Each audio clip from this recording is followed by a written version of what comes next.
విశ్వం విజయ్ గారిచే నిర్వహించబడే advance law of attraction class attend అవ్వాలి అనుకుంటే కామెంట్ సెక్షన్ లో ఉన్న గూగుల్ ఫామ్ ని ఫిల్ చేయండి లేదా డిస్ప్లే అవుతున్న నెంబర్ కి కాల్ చేయండి. చాలా మంది బిజినెస్ పీపుల్ చూస్తాం. సో రిచ్ అవ్వాలని వాళ్ళలో చాలా స్ట్రెస్ ఉంటుందన్నమాట. సో నార్మల్ గా ఉన్న వాళ్ళు ఏంటంటే లైట్ తీసుకుంటూ ఉంటారు. సో ఇప్పుడు అది కావాలని ఉంటది మనకి. సో ఎంతవరకు స్ట్రెస్ తీసుకోవాలి, ఒత్తిడి అనేది అసలు అవసరమా, లా ఆఫ్ అట్రాక్షన్ అసలు ఏం చెప్తుంది? అవునండి. అంటే ఇక చూడండి, మనం ఎంత రిలాక్స్‌గా ఉంటే అంత గ్రోత్ అవుతాం అంటారు. ఓకే. బట్ ఒకటి గుర్తుంచుకోండి, ఏదైనా సరే ప్రెషర్ లేకపోతే మూమెంటమ్ ఉండదండి. అంటే నేనెళ్ళాలి అక్కడికి. ఒక రీజన్ ఉన్నప్పుడు మన మూమెంటమ్ అనేది వస్తదండి. సపోజ్ ఇక్కడ నుంచి నేను ఢిల్లీకి వెళ్ళాలి. ఢిల్లీకి ఎందుకు వెళ్ళాలి? ఒక పని ఉంటేనే కదా మనం వెళ్ళేది. పని లేకపోతే మనం వెళ్ళం. అంటే లిటిల్ బిట్ టెన్షన్, అంటే కొంచెం ప్రెషర్ ఉంటే బెటరే. అంటే టెన్షన్ అవసరం లేదు.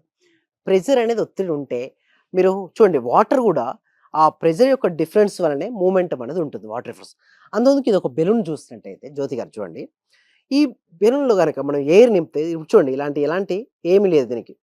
బట్ ఎప్పుడైతే దీనికి ఎయిర్ వస్తే దానికి ఒక షేప్ అనేది రావడం జరుగుతుంది చూడండి. ఒకవేళ గనక లోపల ఉన్న ప్రెషర్ ఎక్సీడ్ అయితే ఏమవుతది? బర్స్ట్ అయిపోద్ది. పేలిపోతుంది. అసలు లోపల ఏం ప్రెషర్ లేకపోతే చూడండి నార్మల్ స్థాయి. అంటే మనిషి కూడా ఇలాగండి. సింపుల్ అండి. బెలూన్ స్థాయి మనకి ఇది గనక అర్థమైందనుకోండి, మొత్తం లైఫ్ అర్థమైపోయినట్టే. ప్రెషర్ ఎక్కువైపోతే బర్స్ట్. బట్ ప్రెషర్ లేకపోతే మూమెంటే ఉండదు, షేప్ ఉండదు. అంటే అదేవిధంగా లైఫ్‌లో కూడా ఏదైనా సాధించాలి అంటే ఉండాలి. బట్ అది ఎక్సీడ్ అవ్వకూడదు. మరి ఎక్సీడ్ అవ్వకుండా ఉండాలంటే ఏం చేయాలి? మెడిటేషన్ చేయాలి. ఇప్పుడు మరి మనీ గురించి ఆలోచిస్తే మనం ఏం చేయాలి? మనీ మెడిటేషన్ చేయాలి. మరి మనీ మెడిటేషన్ అంటే ఏంటి? సో, చూడండి, దేనిపైనైతే మనం శ్రద్ధ నిలుపుతామో దాన్ని ధ్యానంగా చేస్తుంటాం. అంటే ప్రతి పని కూడా ధ్యానమే అండి. అంటే అందుకోసమే మన పెద్దవాళ్ళు ఏమంటారంటే పరధ్యానం చేయకూడదు అంటారు. అంటే ఏ పని చేసేటప్పుడు ఆ పని యందు శ్రద్ధ కాకుండా వేరే పని యందు ఆలోచిస్తే అది పరధ్యానం. ఏ పని చేసేటప్పుడు ఆ పని యందు శ్రద్ధను కలిగిస్తే అది కూడా ఒక ధ్యానమే. సో, ఇక్కడ కూడా మన దాంట్లో సక్సెస్ అవ్వాలి అంటే ధ్యానం చేయాలి. మరి దేనిపై ధ్యానం చేస్తే అది వస్తది. సో, దేనిపై ధ్యాస పెడితే అది వస్తది కాబట్టి మనం దేనిపై ధ్యాస పెట్టాలి? ఇక్కడ మనం సబ్జెక్ట్‌లో ప్రకారం చూస్తే మనీ కదా! మనీపై ధ్యానం చేయాలి. మరి మనీ ధ్యానం మెడిటేషన్ ఎలా చేయాలి? అయితే దానికంటే ముందుగా 4 స్టేట్ ఆఫ్ మైండ్స్ ఉంటాయండి. అవేంటి అంటే beta state of mind, okay, alpha state of mind, theta state of mind, delta state of mind, 4 state of minds ఉంటాయి. బీటా స్టేట్ ఆఫ్ మైండ్, ఇప్పుడు నేను మాట్లాడుతున్నాను, మీరు వింటున్నారు. మీరు మాట్లాడుతున్నారు, నేను వింటున్నాను. ఇది బీటా స్టేట్ ఆఫ్ మైండ్ అంటారు. అంటే చాలా థాట్స్ ఉంటాయి. ఇక్కడ మనం మాట్లాడుతున్నప్పటికీ మన మనసులో ఏదేదో ఆలోచనలు వస్తుంటాయి. ప్రతి ఆలోచన శక్తి బయటికి వెళ్తుంది. ఆలోచన రూపంలో శక్తి వెళ్తుంది. ఎంత ఎక్కువగా ఆలోచనలు రిలీజ్ అవుతుంటే అంత శక్తిని మనం కోల్పోతుంటాం. ఒక వ్యక్తి సాధ్యమైనంత వరకు ఆలోచన తగ్గించుకున్న కొద్దీ శక్తి పెరుగుద్ది. సో, బీటా లెవెల్‌లో హెవీగా వస్తాయి థాట్స్. అదే ఆల్ఫా స్థితికి వచ్చేసరికి ఎలా ఆలోచన తగ్గుతూ ఉంటాయి. ఆలోచన తగ్గుతున్న కొద్దీ సంకల్ప శక్తి పెరుగుతుంటుంది. ఏంటండి? ఆలోచనలు తగ్గుతుంటే కొద్దీ సంకల్ప శక్తి పెరుగుతుంది. అదే టీటా స్థాయికి వచ్చేసరికల్లా కూడా థాట్‌లెస్ స్టేజ్‌కి, మైండ్‌ఫుల్ స్టేట్‌కి వచ్చేస్తారు. ఎప్పుడైతే మైండ్‌ఫుల్‌నెస్‌గా ఒక ఆలోచన రహిత స్థితికి వెళ్ళిన తర్వాత మీరు గనక ఆలోచన ఇంకా రిలీజ్ చేస్తే ఇది జరగాలి అని గాని, జరుగుతుంది అని గాని నమ్మి ఒక చిత్రాన్ని మీరు చూసినప్పుడు మీ మనసులో అది రియాలిటీకి వస్తుంది టీటా స్టేట్‌లో. దీని గురించి ప్రాక్టికల్ క్లాసెస్ ఉంటాయండి. 6 డేస్ అందులో క్లియర్‌గా ఎక్స్‌ప్లెయిన్ చేస్తాను టీటా స్టేట్ గురించి. Next delta. ఇది మనకు అనవసరం డెల్టా. ఎందుకంటే కలలు రానటువంటి, కలత లేనటువంటి గాఢ నిద్రా స్థితి డెల్టా స్థితి. ఇది కూడా మనకు అనవసరం. బీటా అనవసరం అండ్ డెల్టా అనవసరం. మనకేం అవసరం అండి? Alpha and theta. ఆల్ఫా ఎక్కడైనా సరే స్టార్టింగ్ స్టేట్ మెడిటేషన్‌లో మనకు దొరుకుతుంది.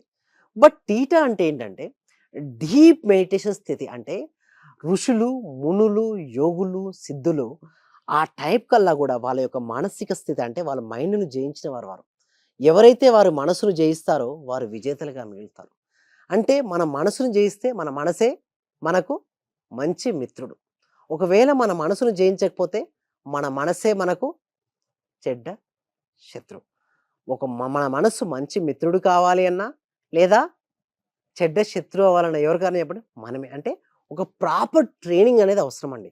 అయితే మనకు 6 డేస్ ప్రాక్టీస్‌ని ప్రాపర్ ట్రైనింగ్ ఇస్తాను.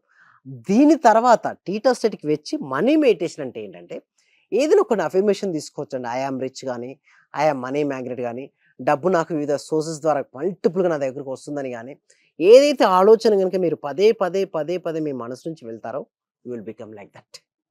ఇప్పుడున్నటువంటి మన జీవితం ఏదైతే ఉందో, మన గతం జీవితపు యొక్క ఆలోచనల యొక్క ఫలితమే ఈ రోజటి మన జీవితం. రేపటి జీవితం అద్భుతంగా, ఆనందంగా, అమోఘంగా, ఐశ్వర్యవంతంగా, డబ్బుతో, సిరి సంపదలతో, సుఖ సంతోషాలతో, భోగభాగ్యాలతో ఉండాలనుకుంటే ఈ రోజు నుంచే మన ఆలోచన మార్చుకొని నిజంగా నేను బాగుంటాను, నా జీవితం బాగుంటుంది. ఆ విధంగా గనక ధ్యానం చేయడం మొదలుపెడితే అన్నీ అంటే కంటిన్యూస్‌గా నేనేం చెప్తానంటే ప్రాక్టీస్ గోల్డ్ కలర్ ఇమాజినేషన్ చేసుకోమని. ఆ ఫ్లో ఆఫ్ లైట్స్ అంటే ఫ్లో ఆఫ్ బంగారపు కాంతితో మనం పడ్డట్టుగాను, బంగారపు ఆరా విస్తరిస్తున్నట్టుగాను, గోల్డ్ కాయిన్స్ పడ్డట్టుగాను. సో, లాట్ ఆఫ్ థింగ్స్ ఉంటాయండి. సో, ఇట్లా మనం చేసుకుంటూ లోపల పాజిటివ్ అఫర్మేషన్స్ అంటే ఎప్పుడూ మనీ గురించి పాజిటివ్‌గా రిపీట్ చేస్తూ ఉండాలి.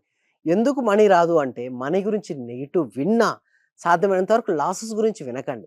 నెగెటివ్ గురించి వినొద్దు. ఎందుకంటే మీరు ఎంత ఎక్కువగా నెగెటివ్ గురించి చూసినా, నెగెటివ్ గురించి విన్నా, నెగెటివ్ మాట్లాడినా మీరు దాన్నే ఆకర్షించుకుంటారు. ఎందుకంటే లోపల ఏదైతే ఉందో బయట అది ఆకర్షించబడుతుంది. అంటే లోపల దేని ఆలోచన ఉంది?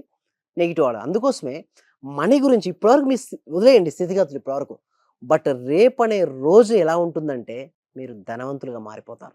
మారాలి అంటే ఆలోచన విధానం మారాలి. అయితే దీని గురించి వెస్టర్న్ కంట్రీస్‌లో చాలా చాలా రిసర్చ్ జరిగిందండి జ్యోతి గారు. జరిగిన తర్వాత వాళ్ళు ప్రూవ్ చేసిందేంటంటే, ఎవరైతే ధనం వైపుకు పాజిటివ్ యాటిట్యూడ్‌తో ఉన్నారో వాళ్ళని ఆకర్షించబడ్డారు. ఎవరైతే మనీని తక్కువ చేసినా, దానిపై శ్రద్ధ లేదనుకోండి, మనీ రాలేదు. అంటే ఇక్కడ చూస్తే శ్రద్ధవాన్ లభతే జ్ఞానం, శ్రద్ధవాన్ లభతే ధనం. శ్రద్ధ ఉంటేనే జ్ఞానం, శ్రద్ధ ఉంటేనే ధనం. సో, ధనం రావాలంటే మనం శ్రద్ధ వహించాలి. సో, ఏ పని చేసినా ఆ పని యందు పూర్తి శ్రద్ధతో అంటే మైండ్‌ఫుల్‌నెస్ అంటే మీరు టీ తాగుతున్నప్పుడు కేవలం టీ తాగడం పైనే శ్రద్ధ. కేవలం ఇప్పుడు మాట్లాడుతుంటే కేవలం మాటలపైనే.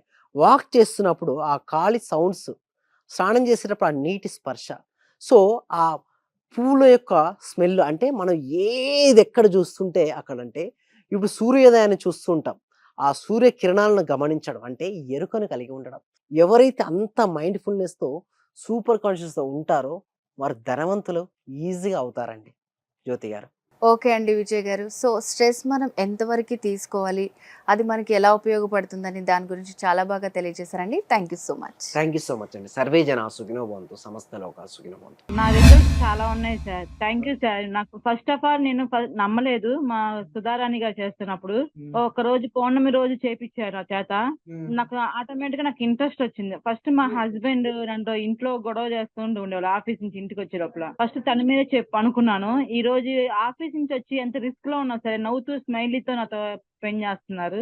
నేను మీకు పరిచయం అయిన దగ్గర నుంచి నేను డైలీ మార్నింగ్ క్లాస్ వింటూ ఉంటాను సార్. అంటే మాకు హోమ్ మేకర్ కదా, కుకింగ్ పని ఉండటం వల్ల నేను ఏదో ఒక టైం అంటే నైట్ కంపల్సరీ చేసుకొని పనుకుంటాను సార్.